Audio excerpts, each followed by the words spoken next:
Synthaholics. It's the Irrational Podcast.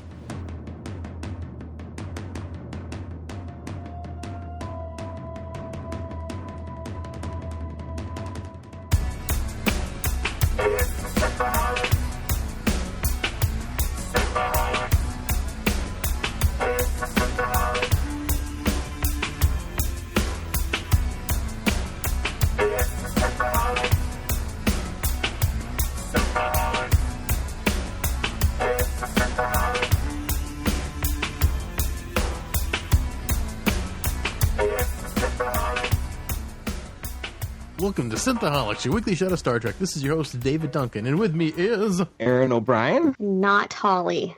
Not Holly. Hi, not Holly. I'm anti-Holly today. Anti-Holly? Yes. Is that like antimatter? Well, you can tell because I've been very ambitious. Oh, well, that's good. Just kidding. Faulting I'm Holly. I am indeed Holly. It's just the other side of Holly. Yeah. Have you been vaulting ambition? Have I been what? It's just a Discovery episode. Vaulting ambition. Yes. Oh. Cool stuff. We don't have any Star Trek news this week. Aaron and Holly still have not seen Calypso, so we can't commiserate on that. Commiserate. But the new short tracks will be out before we record next week, so we can talk about that beforehand on the show. Yes. If we happen to see them by then. It'll be fun. Hoping Discovery Season 2 will be great. I'm looking forward to it. I kind of sad that'll push back our crazy Alex Jones ripoff of Trek Wars. Well, I guess Discovery takes precedence. Oh yeah, so we gotta go with what the news has given us, and that gives us more time to prepare. So hopefully we will prepare and not waste time. Oh, maybe a little both. A little bit of both, because it is the holidays coming up. Yeah, it is. I know. It came fast. I'm like, is it really December already?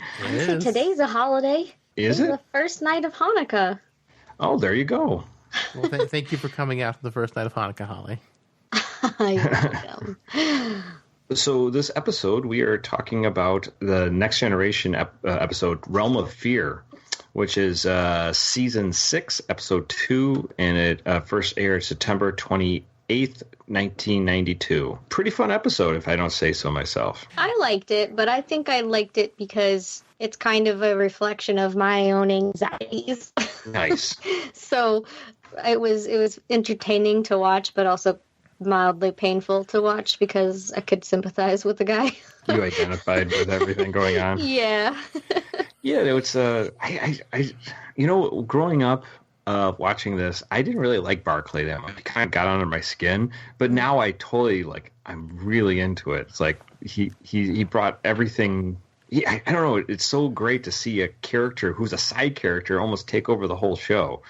So I always loved Barclay episodes. I was thrilled that he was in First Contact, although I wish he had a bigger part. It was just like a walk-on role, which is unfortunate. I wish you could have had a bigger part in First Contact, because I've always loved seeing Barclay on the screen.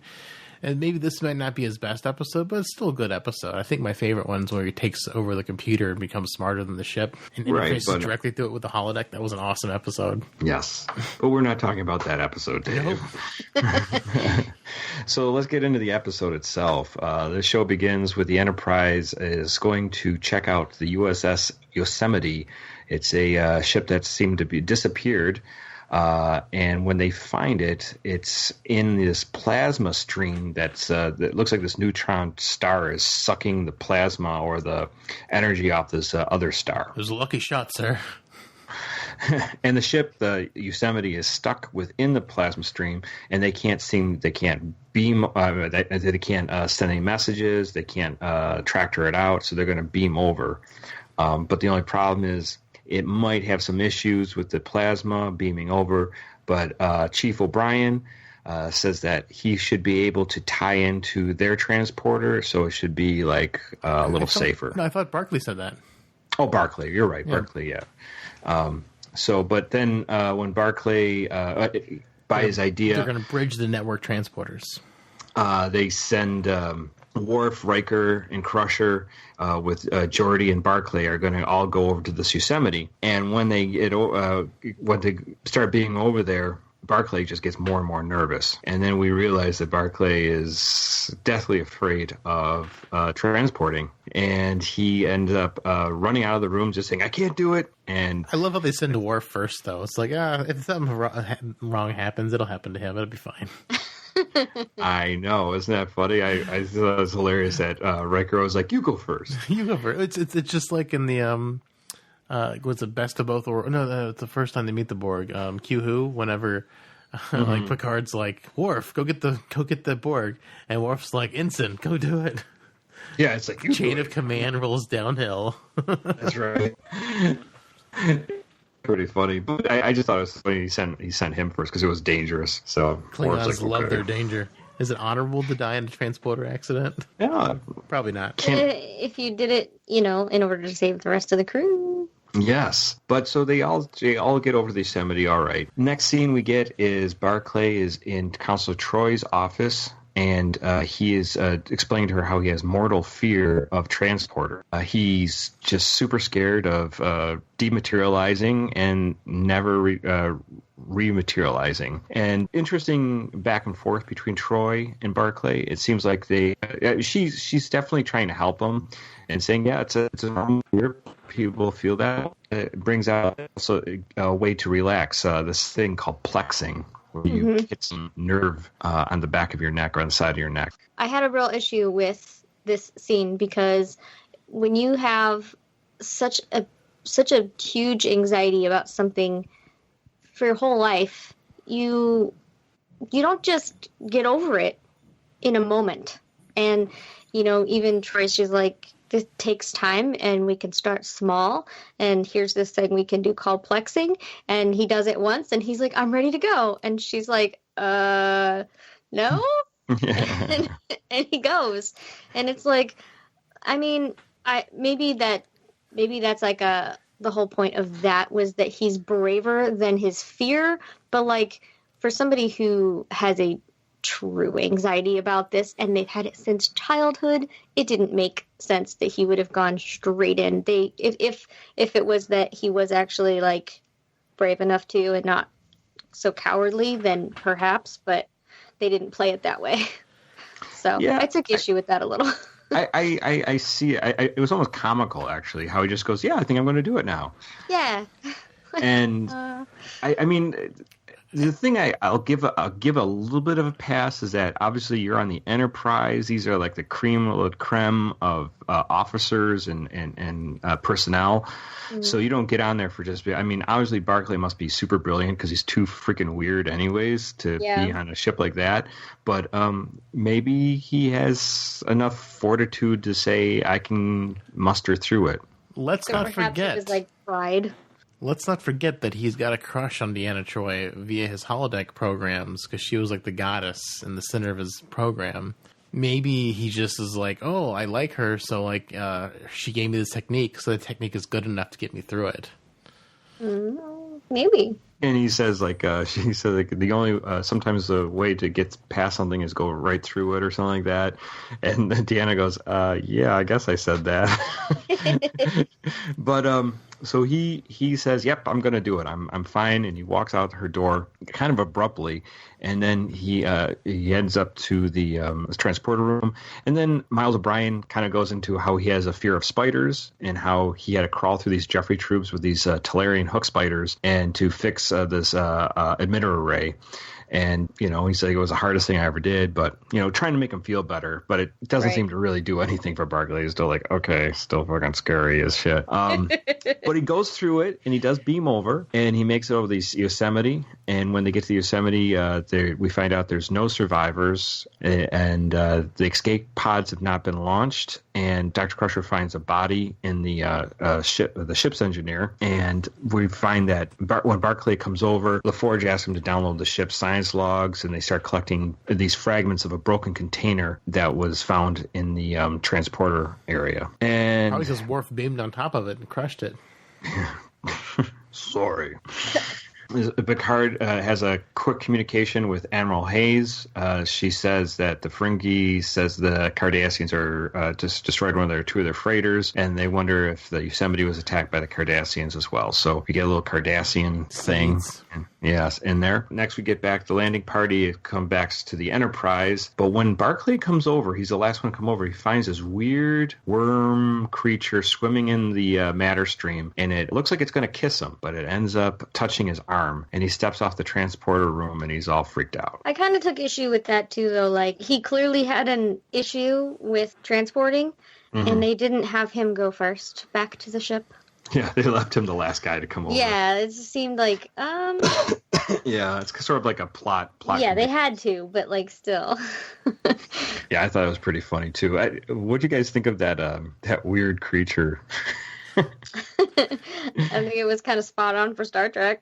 I think it was just a bit funny to start singing to him or something like that. No, I think this is subpar for Star Trek. They could have done better, I think. This is Doctor. I didn't think it was terrible. This was Doctor Who level of camp. Oh, Hey, I don't love talk about Doctor Who. So maybe that's why I didn't mind it. But no, I didn't think it was that bad. I mean, you're in transport, so I mean, they could have shown you, it wasn't as bad as those little bird things. Bird things? From the original series. Oh, God. Those weird bird flower things. The macaws. That could have been worse, right? Right. Yeah, cat's paw. Cat's paw. Aliens at the end of cat's paw. Yeah, those are pretty awful.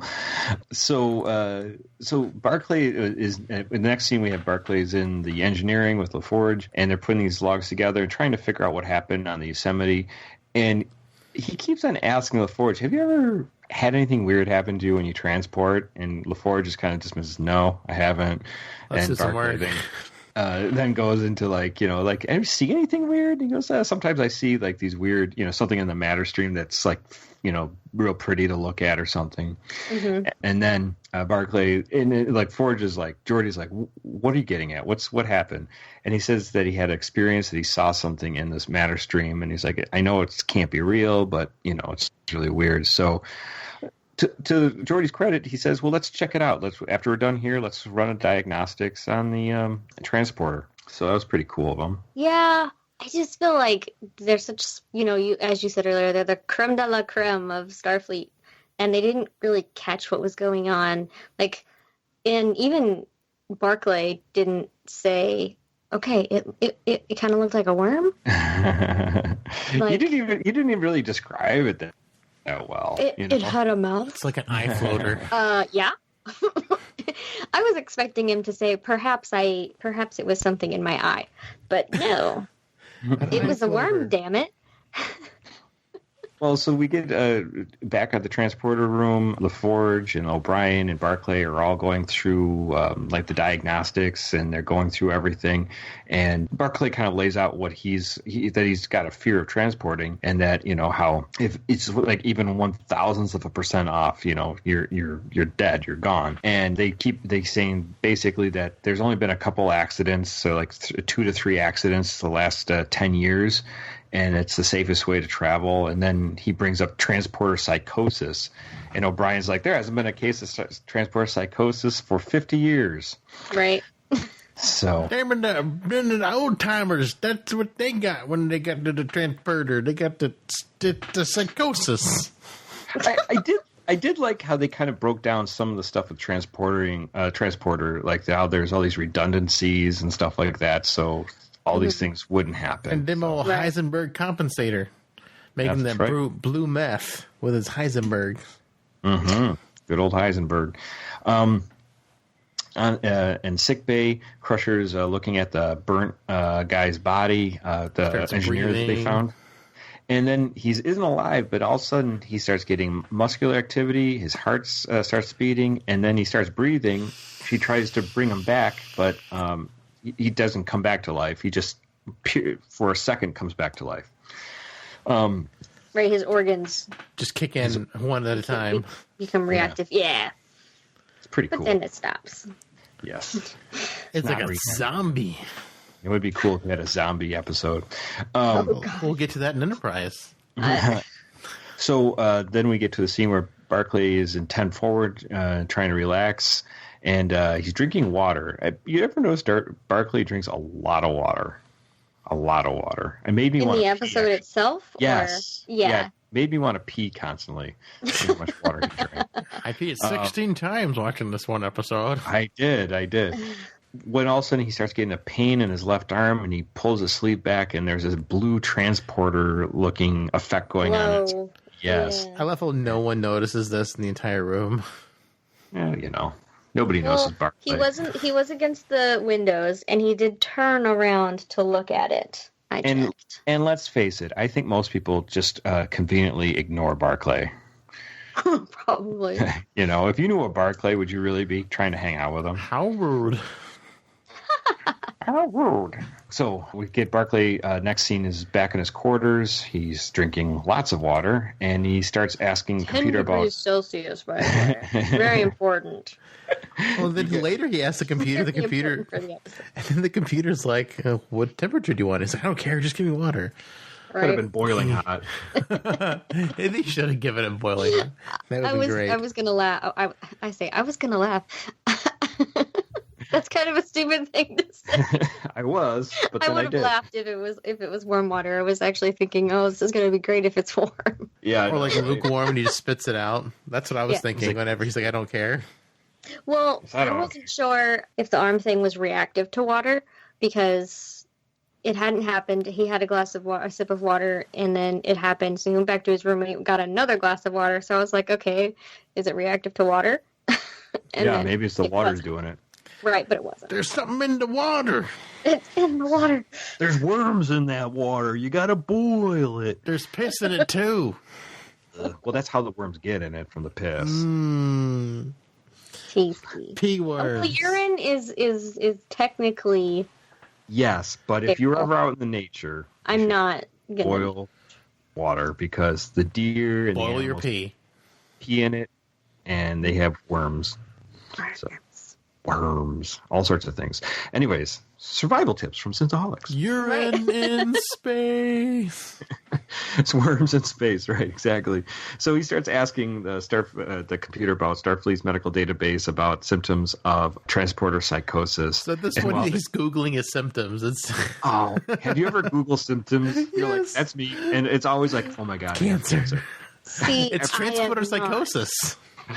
It's exactly what it is. I've not, because I'm not going to say that I am a hypochondriac, because I'm not, but because I have anxieties, I always go to my mother, who's a nurse, and I try not to. It's funny how he says, maybe it's because I'm so learned about this is why I'm so scared of it.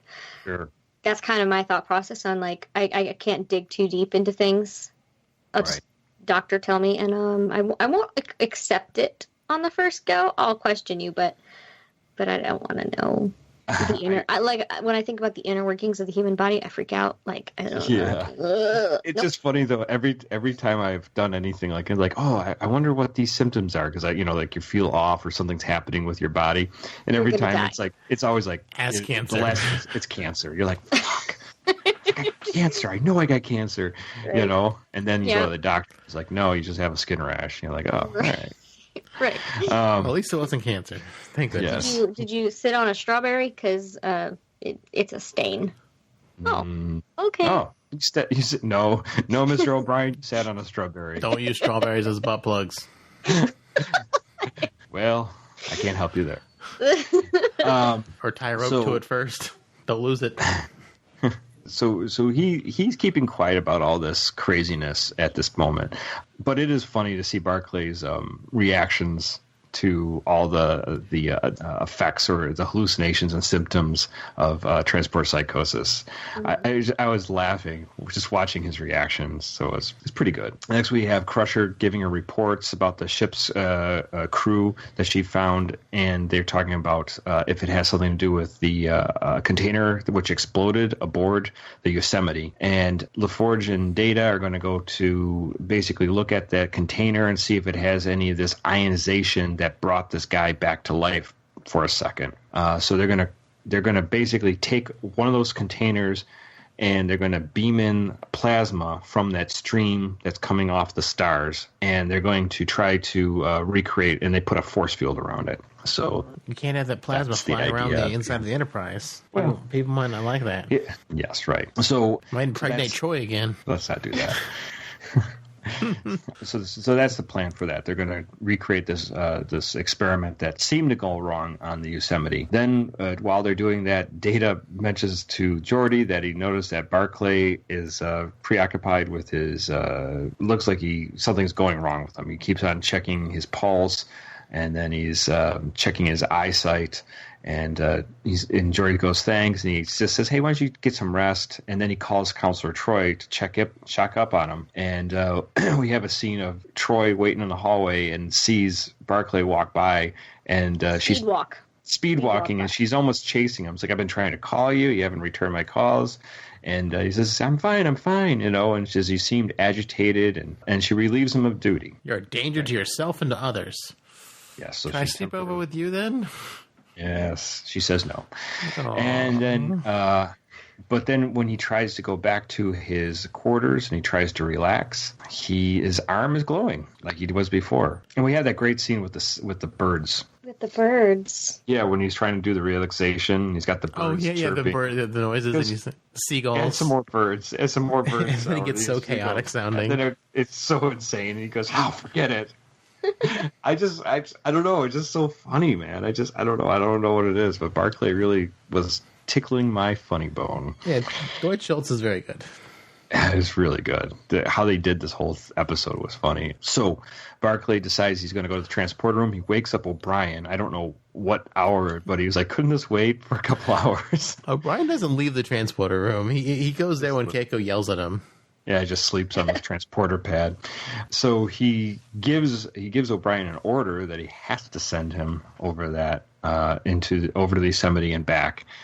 Which, Dave, doesn't that seem like it's breaking some kind of protocol without being ordered to go? Wouldn't he need permission? From the captain or Geordi or something? I don't know. I mean, it's probably breaking some sort of protocol going over to a ship that's in distress without, prior authorization from the captain. But, people take shuttlecrafts all the time, even teenagers. So, I mean, the security seems very lax on the Enterprise. So Worf is doing a piss poor job at making sure the ship is secure and having some kind of rules in place so this kind of things don't happen. Aren't they science officers? But O'Brien is an enlisted man, so he doesn't really have a rank. So yeah, he's enlisted. Yeah. So he's just a chief petty officer. So Dwight Schultz does, as a regular officer, does have seniority and is able to give him orders. So. Gotcha. Yeah, well, O'Brien, I think by the time he gets to Deep Space Nine, he's like about the top rank you could be for an enlisted guy. And Barclay, I think, is a junior grade lieutenant. Yeah. So, but he's still a lieutenant. That's pretty, it's impressive. Nothing to be nothing to sneeze at. Well, anyways, I was gonna say something, but I don't know that I should. Go ahead. What were you gonna say? Just like in the military, junior Marines can still be lieutenants. And not know what the F they're talking about. Yeah, but that's they didn't go to officer school, right? No, if you're a lieutenant, a first lieutenant or whatever, you did go to officer school. But oh, did you? Okay. Most of the, at least from my understanding, when you go officer, you finish your schooling first, and then you go to boot camp, and then you do you go to boot camp, and then you finish schooling, and then you. Go to officer candidate school or officer training school, one of the two. And then you go right into your billet, and you could be in charge of Marines who have been deployed before, and you've never been deployed, but you're in charge of them. Sure. That's always like the running gag with every World War I movie I've ever seen. It's like the guys have been in the trenches and they're all like, they just know everything. They've seen it all. They're grizzled. They've seen all the war. And then some guy comes from officer school and he's like, "Hello, chaps, I'm here to save you." And they're like, yep. "Fuck Their off." Their boot lieutenant comes in and they're like, "Who the fuck do you think you are?" And they're like, "Yes, sir." I know. Exactly. I'm the boss. Yeah, like I got myself an education. Right. I can tie my shoes. So. So, anyways, yeah. So he beams himself. He orders himself to be beamed over. So he gets beamed over, and this is where he sees the creature again. And it starts making out with him, and it's a weird. It's like, "Hey, baby, it's like some weird. Why don't you give me a kiss?" Some weird transporter tentacle porn going on. There's no tentacles, just a big mouth. It's like a flying fleshlight. It's and Barclay was never the same again after getting the blowjob from the blowjob monster. Hey, it cured his anxiety. I guess it's a win-win, right? He wants to go on the transporter any chance he can get, and hopes the blowjob monster will blow him mid-transport. The blowjob monster. Ridiculous, David. It has no other function. It's a mouth and it's really long. That's really funny, actually. It's the dreaded blowjob monster. It doesn't have any teeth, neither. It seems like an 80s movie that just should have happened. We should make an 80s movie called The Blowjob Monster. There's a movie called Teeth where a girl's vagina has teeth and it eats penises. I could see that happening. That was like a South Park thing. Where like, isn't that basically the Sarlacc pit? Mm-hmm. Yeah, I'm joking. I don't know. like if like predators' mouths look like their vaginas too, they bite you. Yeah. You do not want to have sex with a predator. No, I think that just goes without saying. Where do you kiss them? What an awkward situation that would be. Yes. Well, let's not do most alien sex in that world is probably not good. The aliens themselves, the xenomorphs or whatever they're called. Oh man, yeah, they're friggin' ridiculous. Well, considering their blood is acid, their liquid, their other secretions would probably be acid too. You'd melt your dick off. Ugh. Yep. Or any other parts.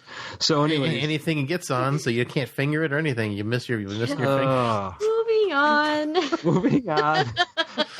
So we get the creature. He sees the creature again, and then he tells O'Brien, "Wake the senior staff." If I was O'Brien, it's like, can't you do that? Right. Shit rolls downhill. He's just giving orders. But they like O'Brien. Yeah, I guess they're like, oh, they probably like him better than Barclay.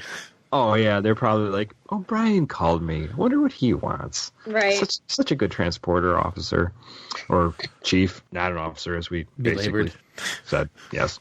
So he goes over what he saw with the senior staff, and then Picard orders a diagnostic of the transporter system and has a level 3 security alert. And Crusher wants to run a microcellular scan on him and to see what's going on with his body. So Barclay, basically, she goes through and she finds the same ionization going on in his body that the burnt engineer officer Yosemite is happening. So, and she believes that he has got some of these microbes that are in there. Now, this is where it starts kind of falling apart to me. Is they start saying that when you're in mid beaming, sometimes things can look bigger than they really are. I think Data makes that comment.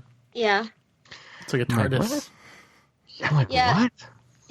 It didn't really make too much sense to me either, because anytime even the way they made it look from his perspective when he was being transported, it's not like, the rooms went in and out of shape and stuff. It was just all, basically pixelating. So that didn't make sense to me either. Right. I think they're just saying that when you turn to a molecule, but I mean, if you turn to the molecule, you shouldn't be able to notice anything.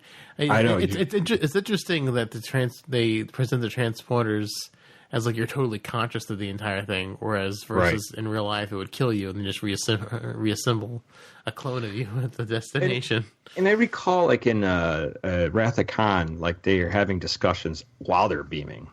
Oh yeah. And I'm just like, I don't think you can do that. I mean, anyways, so now they try to reattempt the conditions of the Yosemite by beaming aboard the container of plasma, and when they start doing a resonance scan through a frequency resonance scan, it explodes. It is contained by the force field, and then LaForge sees these biomagnetic energy, which he thinks they're alive, and then Barclay then collapses all glowy and has to go to sickbay again.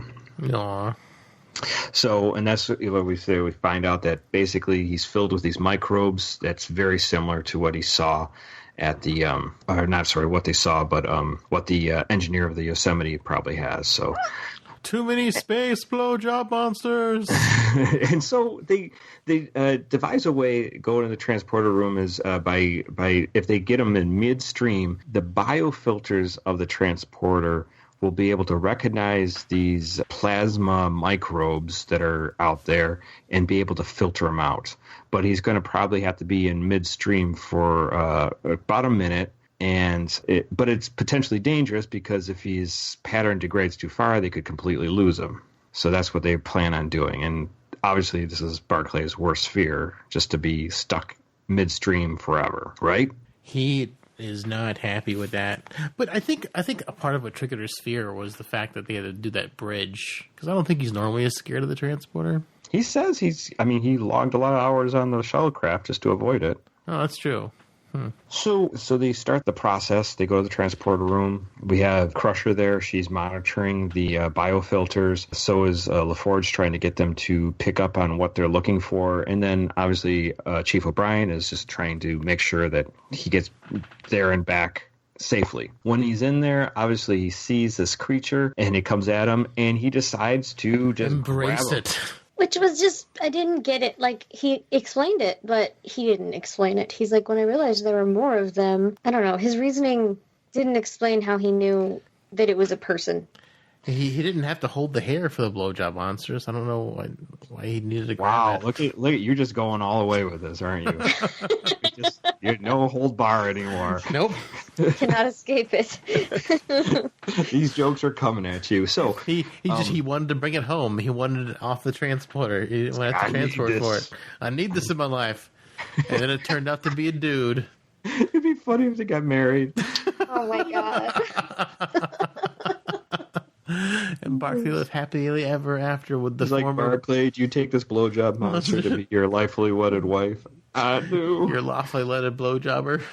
Yeah. Wouldn't it have been husband because it was a guy that he actually pulled out? Yeah, well, this is where it really gets weird. So when he does grab him and he rematerializes, the blowjob monster turns into one of the crew members of the Yosemite. Prince Charming. It's like a frog. Like you kiss the prince, it turns into a frog. Oh, you're my blowjob monster. But he doesn't you don't see him turn into the human. You literally see the worm, and then he's materialized, and it's a man again. Right. And then Worf and his security team do the same thing, and they grab the rest of them, and they save those members of the USS Yosemite. Yosemite. And they get these energy microbes are kind of filtered out, so they're cleaned with the filtering process of the transporter, so they're good for that. And Barclay's a hero. Then we get the last scene where O'Brien meets Barclay at 10 Forward, and he shows them his pet tarantula, Christina. And he says, let me just go get you a drink. It's probably his revenge for having to run 2 diagnostics on the transporter. On the one transporter, Perhaps. How does Keiko let him keep that thing? Well, Keiko's, she's into all Why that. wouldn't she? Why wouldn't she? Yeah, why wouldn't she like spiders? Oh, I can just see her not liking spiders. Well, I guess Christina died before we went to Deep Space Nine because I don't think we ever see Christina ever again. Yeah, it probably got sat on. Keep your eye out for the tarantula box. That's right. Realm of Fear, that wraps up there. And Holly, what did you think of this episode? I didn't think the name matched the episode. Realm of Fear? Yeah, it didn't really describe the episode at all. Oh, interesting. To me, I guess. I realized that he's fearful and paranoid and anxious the entire episode, but it didn't really the name just didn't mesh to me. I thought it was kind of poorly named. I agree with that because it seems like it'd be a scarier episode, and it's Barclay. Barclay episodes usually on the funnier side or sillier side. Well, yeah, I didn't care for that, but yeah, the anxiety part of it was relatable. Obviously, not to the extent that he went to, and I'd never been dematerialized. But have you tried plexing though? I have not tried plexing. I need to learn this skill. I need to find where that is. Right. When I saw that, I was like, that's all I got to do? Really? So if you flex and vape at the same time, you should be doing good. Vape some CBD. I don't know that I could do all those at the same time. Like walking and chewing gum. You want me to plex and vape and walk and talk and think? Yes. That's not going to work for me. It's not going to work for me. Multitasking, No, Holly. Practice. Practice makes perfect. I cope very well with my anxiety, so I think I'll be good without the plexing. But that would have been really cool to know if that's even a thing. It's probably not, but I don't think it is. I don't. It probably is not. It's a beta Z technique, so I'm sure it doesn't really exist. It could just be a mental thing too. Like that's really how you get past anxiety is mentally training yourself to be okay with the things that you're not okay with. So. Sure. I mean, it wasn't a terrible episode except for the unexplained things. You know, like you said, when the episode starts to fall apart. Yeah, because it's like, oh shit, we've got 15 minutes to wrap up this episode. Let's just do this. Yeah. Let's see how it goes. Right. But, I don't. Yeah, the whole thing with them, the blowjob monsters turning into people, it's just they explain it like real quickly, but it's like that doesn't make any damn sense. It does not at all. And he would have had to have seen it in human form in order to understand that it wasn't there to attack him. It didn't make sense. And on top of that is the idea that how did those people stay in the matter stream for that long? That doesn't make any sense whatsoever. They did mention something about being able to stabilize and keep them there, but yeah, it was like briefly, it was just passed over. It was a one-line throwaway line that they didn't explain it. They just said, they just did this thing. I don't remember what it was, and that's how they must have found a way to blah, blah, blah. That basically is what Geordi says. Yeah, lots of transporter technobabble in this episode. Yeah, it is technobabble, and it doesn't make a lot of sense. Just that I think that really doesn't. The creature turning into the people, it didn't make a lot of sense to me because why would it? And then the idea of that those crew members could stay alive in that state. I mean, they were worried they were going to lose Barclay, and he was only in there for what, maybe 2 minutes at most. I don't know if it was that. Well, when he was going in, they were like maybe 40 seconds, hopefully less. Seemed a lot longer than that. Well, hey, Scotty survived for like 20, 30 years, but not Franklin. But he put himself on the pattern buffer, so he just kept on buffering him back and forth. So he was like continually beaming. So what Scotty ate. You know what I'm Franklin, hearing in my head right now? What? I'm hearing the dial-up tone. It's just like bing bing bong. That's right. Just buffering. Yes. Totally off base. Here. Dave, what did you think of this episode? So I remember seeing this episode as a child in Annapolis, Louisiana, and I remember I tried plexing. I was like, "Oh, that sounds like a good idea. I want to feel better." It didn't do anything for me. Star Trek's false advertising. Yes. But in so many ways. Yeah, but I was like a kid walking around like beating my 2 fingers on the back of my neck, and like people probably thought I was like retarded. They probably thought you had a tick. Well, I didn't get reported for Tourette's, so that's good. But no, it was have a nervous tick, though. It doesn't have to be Tourette's. Yeah, I don't know. I didn't do it for very long because it didn't do anything for me. But people still probably thought it was weird because they probably did. I was like, it's Star Trek. I'm making myself better. And if you said that, it would probably make them equally think that you're weird. It'd probably make it worse. They'd be like, what? What'd that kid just say? Yeah, it's a pretty good episode, but it does fall apart for me in the same kind of points where they kind of start glossing over stuff because there's so much like technical stuff. They talk about the transporter early on, and then they keep adding more and more. So it's almost like a term paper on how the transporter works, and they built an episode around how does the transporter work, and then on the important stuff like why the people were blowjob monsters and how they stayed alive forever. They just glossed over that real quick. Yeah.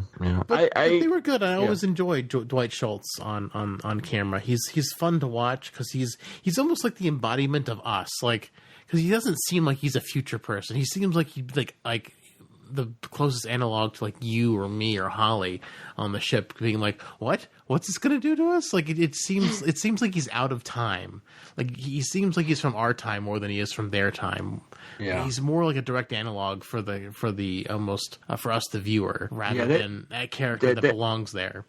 That's one of the reasons when I was younger I never liked Barclay because I was like, they all got to be, the Rikers and the Picards and Datas of that world. They should be these should be the best of the best, and they're amazing people to look up to. And then Barclay comes around and he's like, how the hell did he get signed up to this this post? I also like how they were in sickbay this episode. They did call him Broccoli accidentally. I think they just glossed over it. But yeah, so I was just going to say is that the one thing about it is that I totally changed on that. It's like I totally loved the performance, and I loved Barclay in this. He makes this episode. Without Barclay, this episode would just be stupid. It's just so fantastic. It really is. It's so fun to watch, and just seeing all his, goofy, facial, tics and weird things he does, and it's just great. I don't know. I just loved him. Yeah, Barclay's such a great character. What were your biggest takeaways other than that, Aaron? Most of the same things. I mean, like I said, the explanation of these creatures are turning into people just dumb. They could have done a lot of different things. It just made no sense. The fact that you'd be in mid-matter stream and you could still see anything, I mean, it really makes little sense at all to me. I could see you're sort of like half beamed in, half beamed out, and maybe because it took them so long to make that connection between the Yosemite and the Enterprise because they're in that middle of that plasma stream, that it took them a lot longer. So maybe he had a chance to see that at that point. But anyways, it just... Yeah. Things seem preposterous. It's fascinating that a guy like Dwight Schultz playing Barclay, basically takes over the whole episode.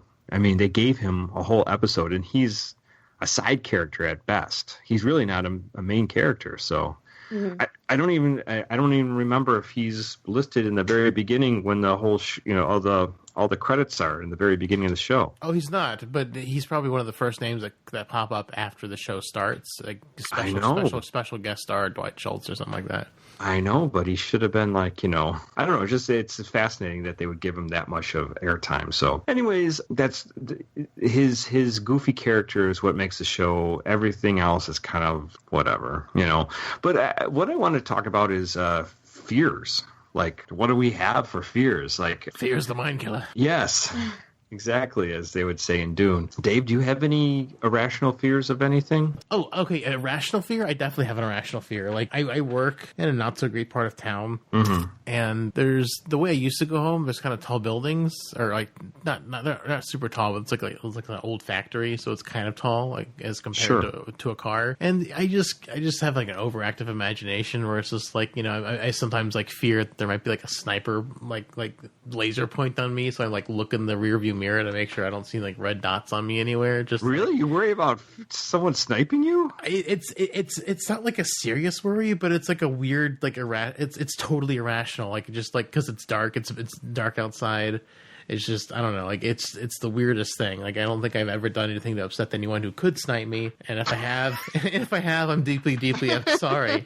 But it's for an irrational fear, that's probably one of mine. Like, just sitting in my car waiting for a light to turn and just, like, having, like, a red dot, like, show up on me, like a laser sight or something. I'd just be, like, I'd be more freaked out, like, maybe some, like, like, ghostly figure or something sneaking up on you, or you look in the corner and there's, like, something looking at you from, like, a abandoned window or something like that. that would freak me out more. Oh, that would be freaky, but I haven't seen anything like that. Although I have seen. But you've never seen a sniper light on you. No, but I mean but a sniper light is something in the real world that could happen. Although snipers probably don't use like laser sights; they probably just have a really good scope. But in the real world, who's going to snipe you? Nobody. I don't know.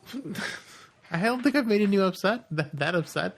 No, but I guess but irrational fear. Yeah. But I'm saying it's an irrational fear. But as far as like things like that, I've had seen like, or I thought I've seen like weird things. They didn't really scare me. They just kind of like startled me. Like I was at a 7-Eleven once and I thought I saw like a creature walk in the door. It was just out of the corner of my eye, but when I looked at him, it looked like he was a regular person. But it's just my perception from just seeing them from my peripheral vision. It seemed like he was like some kind of monster. I've seen weird things, but nothing that's really scared me. But as far as an irrational fear, that's probably one of my top irrational fears, the laser dot at night in bad part of town. Holly, do you have an irrational fear? I don't really think so. I mean, when I was little, vaping.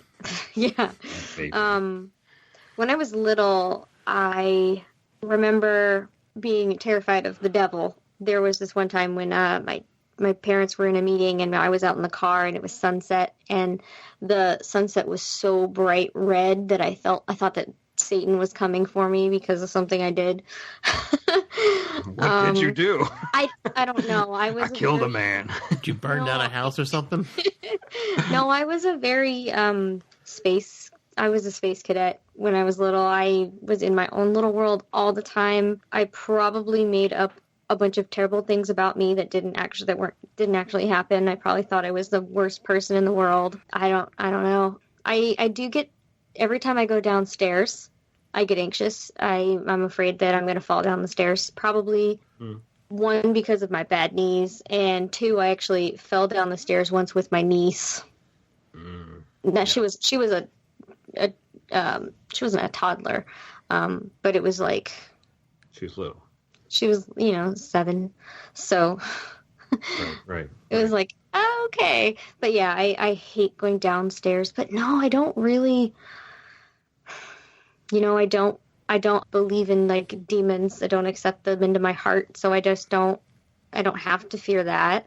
I don't like when it's dark outside and my shades are open. I like to close my shades because I don't want people looking in at me when I can't see them. So maybe that's kind of I don't know if that's a rational fear thing. That might be just good precaution. Yeah, true. It's like, houses seem so much more solid during the day when you can't readily see inside them, but when it's dark and there's lights on, the windows are open, the houses seem very... You feel boxed in. They seem very not as safe, just the way they look. I think it's just because you are not able to be prepared for what's on the other side of the wall or the window because you can't see. Yeah. And that's, and rightfully so. People use that to their advantage all the time. Absolutely. You can, at night, you can't see out because the light is reflecting off your window. But in the daytime, there's not as much, there's more light coming in, so you can see what's going on. So yeah. It's kind of the opposite. Yeah. Because at night it's easy to see in, but it's hard to see out. I think it's a natural thing during the dark. I think that's just who we are as people. It's like, obviously, we can't see, so that's... scares us because that's one of our primary senses we use. So. I like to be prepared. What are your irrational fears, Arron? Yeah. I guess my biggest one, honestly, is using or anything has to do with bathrooms that are not mine. I'm just real fussy with it. Not fearful, but I just don't. I'll really try to hold it as much as possible if I have to. Not to say I would, especially taking a deuce. I just don't want to do it. Is the fear germs, or is the fear I don't like the they germs. could have a camera in here somewhere? The camera. I mean, if they want to do that, God bless them. Poor people. They don't need to see any of that. If that's really what your thing is, but I think you're in for a sad day. Right. So it's more of just the germs. I especially it's not so much like if I go to any of your house, I'd be freaked out. It's more of if I go to a big public, like you're at a department store or something like that. I'm like, no. I mean, I'd have to. Not that I wouldn't if I really had to. Well, if you ever go to Mardi Gras on Bourbon Street, take Imodium. You do not want to take a shit in any of those places.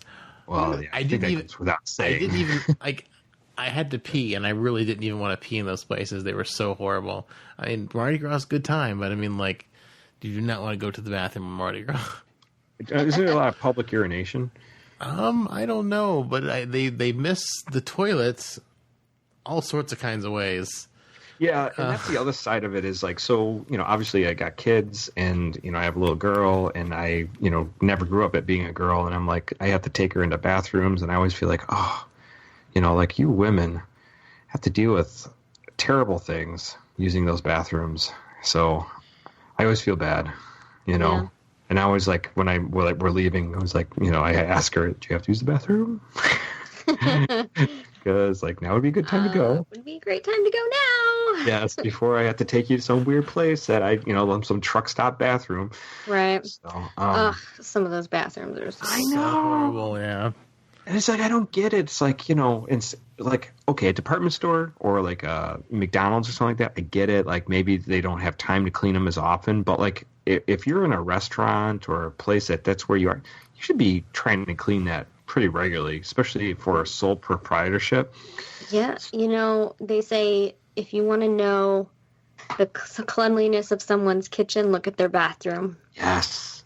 And it is like when I started at the Chipotle up in upstate New York, I was appalled, and I was supposed to close the dining room, and I spent 2 hours scrubbing the 2 bathrooms there, and somebody else had to do my job, and we were an hour late getting out of work. But the manager was like, everybody needs to come in and look at the bathrooms because this is how they should look all the time. Yeah. And it's just like, it's not hard. It's an extra 4 minutes, just clean the bathroom. But you're right, yeah. Yeah, they're really gross. And it's like, honestly, if you're in a place like that, the manager should have like a regular time, like every hour somebody come in and just check it, clean it, whatever. Especially some places like, freaking Starbucks, and those people think it's their house. Yeah. Anyways. Yeah. Blah, blah, blah. Bathrooms are... Yes. Is that your only one, Aaron? That's a pretty big one, honestly. Yeah. I get really skeeved out. I'm not even saying a little bit. I get really skeeved out, and I will avoid them if I have to. And not to say I never will. Yeah, I will. I will avoid them. I'm lucky being a guy because if I just have to pee, I can use a urinal, so that's not a big deal. Mm-hmm. I can be in and out without really touching anything other than just washing my hands real quick. But yeah, especially big public bathrooms, they just freak me out. Yeah. Yeah, I'm not the biggest fan of big public bathrooms. I would say like just dying is one of my other just irrational fears. Dying? Well, dying is not a rational fear. It's a very common fear. I think everyone has a dying fear. It is, but like I've had like even like when I was young, I had lots of dreams where I was like murdered or killed in my dreams. Or obviously, if you think snipers are going to take you out. So I mean, like I've had like lots of weird things with dying in dreams, and it's just not fun. So I mean, like I might have a more irrational fear of that than the average person, just because like it's been in my dreams a whole lot growing up. Like my dreams are usually bad if I remember them. My mom always said that if you have a relationship with Christ, and then you shouldn't be upset about death. And I don't really think about death anymore, but I get like I'm getting anxious right now thinking about dying, and mainly it's for like Michael. Like I would be so upset for him if I died. Yeah, and that's the thing. It's for other people too. Like it's in being in a relationship that definitely makes it different, and wanting to not disappoint the other person. Yeah. Sorry, I died. Sorry. But no, it's just weird. I mean, like I understand what your mom's point, and it's valid because I grew up in the church too. But but I mean, like having dreams about it, like having dreams about it somewhat often is not like super settling for the psyche. And being and those are the dreams. Like, why can't I remember a sex dream? That would be great to remember. But no, I remember. I remember the dream where I was like suffocated by like some weird neck brace blowjob thing. Monster? No, it was not a blowjob monster. No, I was suffocated by some kind of like whole body. Jonah and the whale. Like some kind of like gel. Like they rubbed this gel on my back and it just seeped into my lungs and I just like drowned. Like even though I was like above water, it was like crazy. Like I had some. You should look into interpreting your dreams, and maybe that will help, because a lot of times what you're actually dreaming about isn't what your dreams are about. Yeah.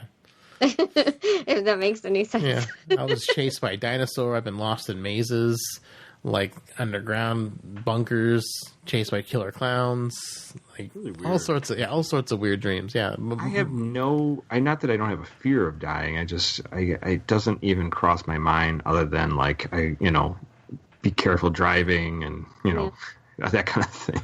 Like I really doesn't even cross my mind. I mean, I fear more for my family than myself. So I would be like, I want them to be safe and, everything. But I have no fear whatsoever. It doesn't even really cross my mind of me dying. So.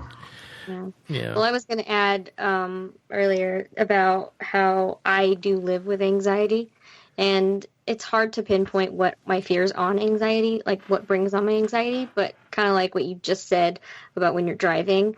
Like I get very, very, very, very anxious if I'm next to like a large truck, because every single time I try to pass one, I get the image in my head that they're going to blow a tire and crush me because they're going to swerve. Ooh. So that's probably irrational. but every single time, every time I'm passing one. Yeah, but Holly, I think that's actually just defensive driving. Honestly, it's like No. I think as you get older, and I'm not saying that you're older, Holly. I'm just saying as you get more experience in life, I think you realize that things do go wrong. And the more you put a little like barrier between you and other things, same thing with me. If I know I'm in some like truck's blind spot, I either brake or speed up, so I know I'm not there. Nothing will happen. Just little things like that. It's just knowing, because you can think like tires do blow out on these trucks. I was driving back home from vacation. This is years and years ago, me and my wife, and a boat was being, one of their windshields of a boat flew off and hit my truck. Oh my God. Yeah, I mean, it didn't shatter my windshield, but it cracked it really bad and did a lot of damage to the truck that I was in. Totally freaked us out. I bet. It's just like weird shit can happen, especially on throughway. So on that note, 14A that runs up Seneca Lake between Watkins Glen and Geneva. Yeah. I was working at a plant nursery on 14A. I think it's 14A. No, it's not 14A. It's something else. But anyway, I was working in a plant nursery there, and a truck was, I don't know, hauling one of those presses that they use when they lay new like roads. Not like a steamroller, but kind of looked like a steamroller. Mm-hmm. You know what I'm talking about? Yeah. Well, he was trailing behind this guy's truck, and the chain broke. And it was the craziest sound right in front of the plant nursery on the other side of the street. What happened was it crossed the road into oncoming traffic, went into the ditch, came up, jumped up, and then landed on a bunch of grapevines in the vineyard. Wow! And it was so terrifying. I was weeding, but we're all just outside, and look up, and there's like dust and grapes in the air, and it's like, oh my God. Yeah. Nobody got hurt. Wow, that's amazing. How the hell that happened? Yeah, right? Right, exactly. Oh, another one of my fears, I just remembered something we're talking about bad things that happen in cars. I was in a rollover accident because the guy tried, those round off on a throughway, they take you onto a regular street. It's that big circle. Yeah. They kind of go up a hill.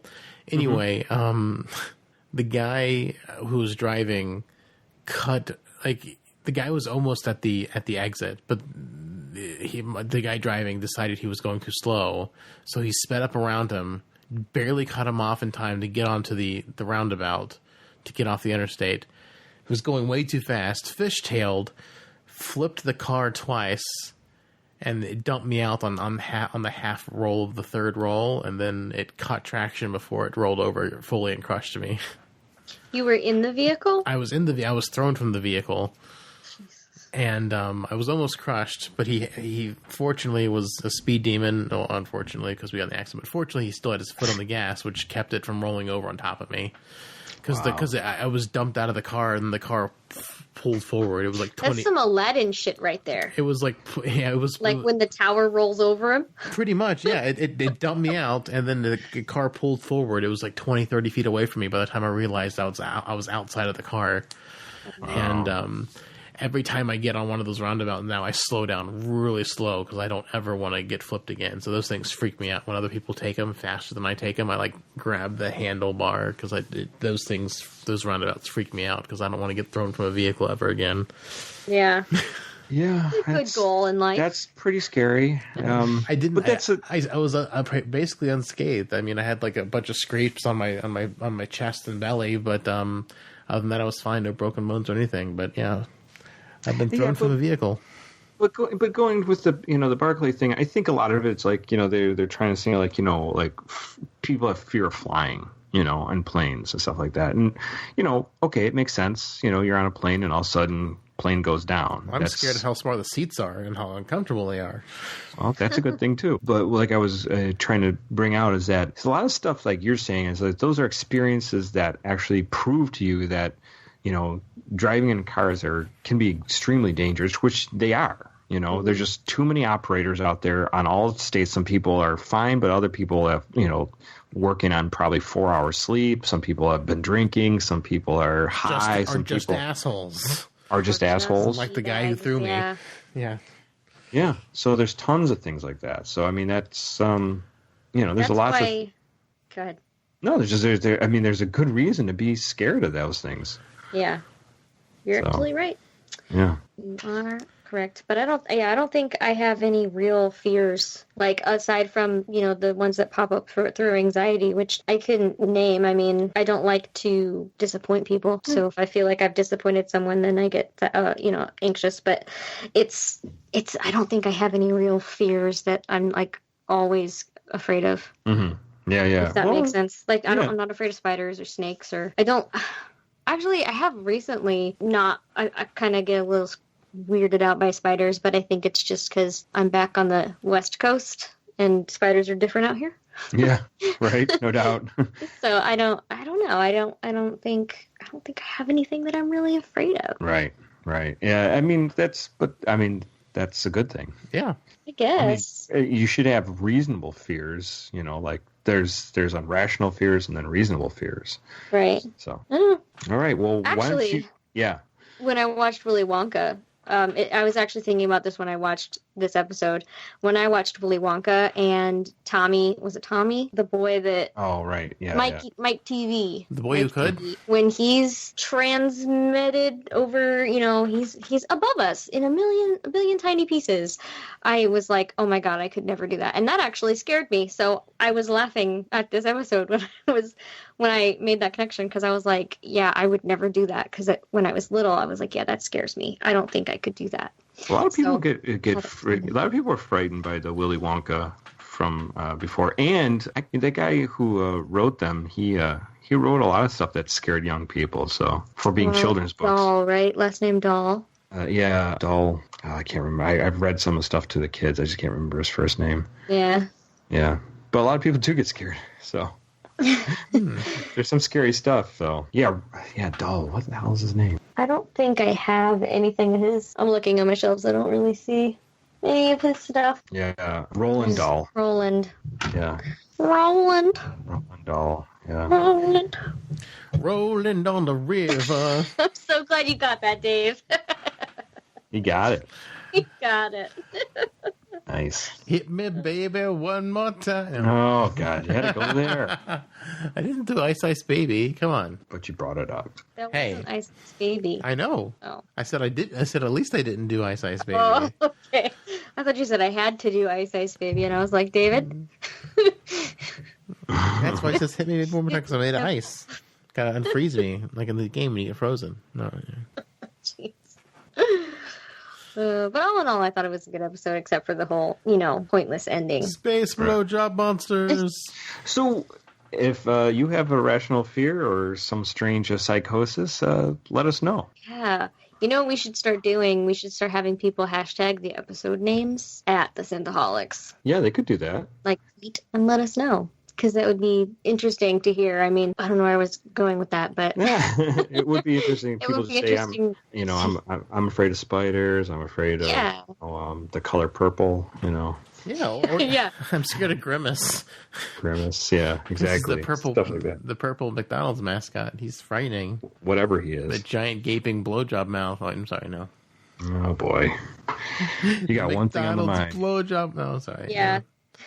No, I think about more than one thing sometimes. 2 blowjob monsters. Yes. Oh, man. Well, anything else we want to bring up for this episode?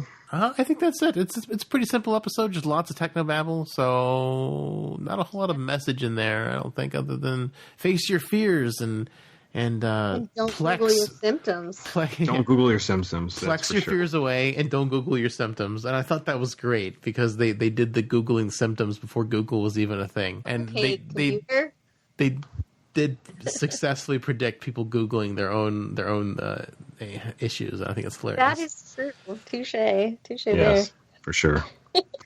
Alexa, tell me about space madness. Space madness, a form of psychosis when out in space for too long. My Alexa said she didn't know. Oh, really? Well, that's good, Alexa. It's not a real thing. So Not yet. helpful. Sorry, I don't know that one. Jeez. Yeah, Oh, I that's got great. nothing else to add. Neither does Alexa. All our music is provided by Can Alexa find your music? Alexa. Can you find? Music. Oh no! Don't ask her to find music. Here's a station you might like. No, 5 on Amazon Music. Alexa, don't. Abort! Alexa, don't play music. Thank you. Alexa, stop. Fucking robots. Taking over the world. Taking over our podcast now. They're taking over the podcast. Well, all our music is provided by Warp 11, except the intro. That's by Dave Wilkes. But Warp 11 you can find online at warp11.com or at Warp 11 on Twitter. And I'm sure they have Facebook pages too. They would love if you go ahead and hit that like button on. For us, you can find us online at synthaholics.com to listen to our podcast and see our website. For social media, we're on Facebook. You can check us out at facebook.com/group/synthaholics. And we also have a Facebook page, which we would also appreciate a like on. You can check out our YouTube channel, youtube.com/synthaholics. And you can email us at synthaholics@yahoo.com. Email us any of your ideas for future episodes, any crazy Star Trek theories you have for if we ever get around to doing that Alex Jones Trek Wars episode.